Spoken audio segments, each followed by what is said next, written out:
Ladies and gentlemen, my name is Adam Pacitti and I am your General Manager of WhatCulture Pro Wrestling. As you may know, on tomorrow's episode of Loaded, the Ring of Honor champion makes his WCPW debut as he squares off against the Mexican sensation, El Ligero. Now, Ring of Honor has always been home to some of the biggest stars in professional wrestling, and so to celebrate the arrival of Jay Lethal to WCPW, I asked Simon Miller to compile a top 10 of Ring of Honor champions.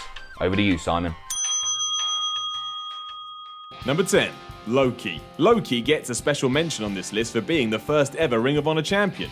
That and the fact he's really good. But knowing you were the inaugural holder of a belt that's now drowning in prestige has got to give you a warm fuzzy feeling inside every time you think about it. How many pro wrestlers can say they were the original champion? Winning it way back in July of 2002, Loki bested Doug Williams, Spanky and Christopher Daniels in a 4-way 60-minute elimination match, which is nuts to even say out loud, let alone witness, or actually be a part of. Loki only ever successfully defended the belt once, but that was against AJ Styles, so I like to think that counts for double. He then lost it to Xavier 2 months after being crowned. Number 9. Jerry Lynn. Man, Jerry Lynn. What a hero of the pro wrestling scene. Tearing it up all over the world with whoever he was put in the ring with, Lynn was the 11th person to win Ring of Honor World Championship gold when he beat Nigel McGuinness on April 3rd, 2009 at Supercard of Honor 4. Defending his title 6 times in just 2 months, this was arguably one of the highest points of Lynn's career. Ring of Honor may have still been a niche, but the respect everyone in the business had for him, coupled with the fact he had good matches with everybody, made him feel like a truly credible champion. Number 8. Kevin Steen. Kevin Steen held the Ring of Honor title for a whopping 328 days. 328 days! No one holds championships for that long anymore. That, however, means when they do, there's a reason you should stand up and take notice. On May 12, 2012, during Border Wars, Steen bested Davey Richards to win the big one and in turn become the first ever Canadian to be able to call themselves Ring of Honor World Champion. As well as being a huge moment for Steen, it also signalled the start of fondly remembered group Scum. Consisting of Kevin, Jimmy Jacobs and Steve Corino, they would stay together till April the following year. Number 7. CM Punk. As we're talking about long title reigns, while Punk's extended championship run wouldn't come until he was a bona fide superstar in the WWE, his time with Ring of Honor is just as revered by many fans. A huge part of this is due to when Punk's time as ROH top dog came. Despite having just signed a contract to go and join Vince McMahon in May 2005, he then won the Ring of Honor belt a month later, beating Austin Aries with the Pepsi Plunge. This sparked an incredible storyline where Punk would goad everyone in the promotion that he was going to take his belt to the WWE, even threatening to sign his newly earned contract on it. It got so much attention, even Mick Foley turned up to try and convince Punk to do business the right way. Coming to a close when Punk lost the title in August to James Gibson, he left the company a few weeks later to what is still one of the most emotional farewells in history. Number 6. Austin Aries. There's a reason Austin Aries coming to NXT was considered a big deal, and a large part of it was how good he was during his time with Ring of Honor. Aside from being one of only 2 men to ever hold the ROH World Championship more than once, the other being Jay Briscoe, Aries himself went on a phenomenal run as he kept it for 174 days on his first go-around and 245 on his second. It's the latter which caught a lot of people's attention. Deciding to utterly change his appearance, Aries cut his hair, started wearing pink and black trunks, as well as coming to the ring in a pink fur coat. Seriously. It's also when he started calling himself the greatest man that ever lived. It worked though, and Austin became a 2-time champ on June 13, 2009 when he beat Jerry Lynn and Tyler Black in a 3-way elimination match. Number 5. Tyler Black.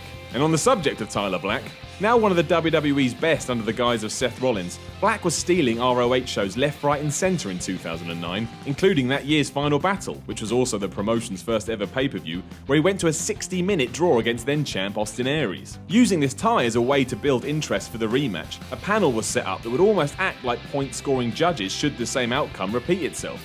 It didn't, and on February 13, 2010, Black secured his first world title. In August, however, lightning almost struck twice as Black was signed to a WWE developmental deal and instantly used it to turn heel in Ring of Honor and attack the fans for labeling him a sellout. He soon lost the title to Roderick Strong, where Terry Funk was also the special referee, in a no DQ match in his last ever appearance for the company in December. Number 4. Nigel McGuinness. Someone who had his WWE dream taken away from him because of pre-existing injuries, Nigel McGuinness was one of the best ROH World Champions ever. With a reign that lasted 545 days, it was the damage done to his body that ran throughout nearly all of his matches. Torn biceps, concussions, broken noses, arm injuries. McGuinness suffered it all and not only managed to find a way to work through them, but also had amazing contests with the likes of Chris Hero, Austin Aries, Bryan Danielson and Kevin Steen. He was an utter workhorse right up to losing the belt to Jerry Lynn in his 39th defense. Number 3. Samoa Joe. Ready for this? Samoa Joe held the ROH title for 645 days. Just let that number jingle around your head for a moment. And think of how impactful it was when he lost. Way back in March 2003 though, Samoa Joe claimed the Ring of Honor Championship, which was then soon changed to the Ring of Honor World Championship, and went on to show everyone why he was, without a doubt, a future star. The highlight of this gargantuan reign arguably came in his trilogy of title defenses against CM Punk. Not only were the matches all potential classics, but the second earned one of those lovely 5-star ratings from the Wrestling Observer's Dave Meltzer, the first American bout to do so in 7 years. Imagine that. You'd be so disgustingly smug. Joe would eventually lose the title to Austin Aries in December 2004, but by then, forget about it. He was the man. Number 2. Bryan Danielson. Where do we even start? You could argue if it wasn't for Bryan Danielson, this current WWE revolution we're going through wouldn't even be a thing. Defeating James Gibson at Glory by Honor 4 in September 2005, Danielson went on to have matches with everybody, even wrestlers who weren't part of the Ring of Honor roster. What really caught people's attentions though was the feud he had with Chris Hero. Invading from rival promotion CZW, this sparked a war between the two, with Bryan both competing with and eventually abandoning the battle entirely. It was great. Throw in a 60-minute draw with Samoa Joe for the title, and you can essentially pick any Danielson ROH Championship match and have the best time of your life. Number 1. Jay Lethal. Who else, right? For starters, his reign began in June 2015 when he beat Jay Briscoe, but the kicker came with the stipulations that surrounded it.